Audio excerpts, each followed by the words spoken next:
of the news is brought to you by Sun Oil Limited. Welcome back. 2 days after turning himself into authorities, one of 3 men accused of defrauding Bahamas Power and Light of hundreds of thousands of dollars was today formally charged with that crime. 34-year-old Reno Letario Bethel is believed to have committed the crime while employed at CIBC First Caribbean Bank. Based on court dockets, Bethel racked up 93 counts of fraud. That's 35 counts of possession of forged documents, another 35 counts of uttering a forged document, 18 counts of fraud by false pretenses, 3 counts of money laundering, and 2 counts of attempted fraud by false pretenses. It's alleged that in all cases he made out checks payable to Royal Bank of Canada's John F. Kennedy Drive location. Bethel pleaded not guilty. He was denied bail and remanded to the Bahamas Department of Corrections until his trial on March 26, 2018. Bethel is represented by Queen's Counsel Wayne Munro. Meantime, Bethel's co-accused attorney Shay Toussaint Chase and James Stain remain on the loose.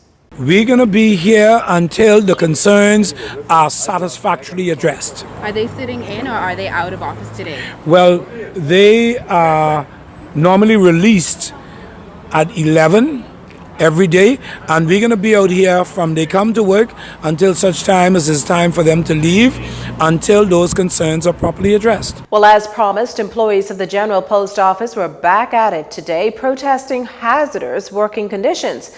And as you just heard Bahamas Public Service Union President Kingsley Ferguson say, that will remain the case indefinitely. On Monday, dozens of frustrated workers took to the pavements decrying the mold, rat infestation, non-functioning air-conditioned and bathroom facilities plaguing the East Hill Street building. Heard the minister's comments on last evening with regards to the air conditioning and the rodent control persons that will be coming in. However, it doesn't give us a definitive position as to what is going to happen temporarily until such time as Phil's or the building that is being considered for the post office to move to is going to be completed. So the interim measures is what concerns us. Now, according to Minister responsible for the post office, Frankie Campbell, the government's looked at a number of sites for a new location, but is reluctant to say which will be chosen. The minister said he couldn't, though, address the issue of compensation in the case of those workers who may have suffered health issues, adding that Mr. Ferguson knows how to have those matters addressed. The rodents, since I became the minister, I've sent the environmental department there, and so we'll send them back. That is a continuous problem. Some of it contributed by some of our bad habits, but they will go back and resolve that issue or address it. It has to be ongoing.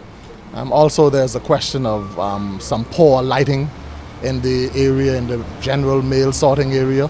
So we will seek to remediate those pressing issues to make the place at least tolerable until such time as a permanent location is identified and addressed. A San Salvador family is this evening grieving after a traffic accident leaves a loved one dead and another man wounded. Police tell us the victim was a passenger on the back of a 1997 Ford Ranger truck when the driver lost control of the vehicle.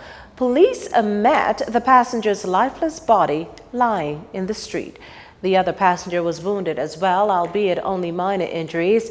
The matter's under active investigations. Our final story is up next. This segment of the news has been brought to you by Sun Oil Limited.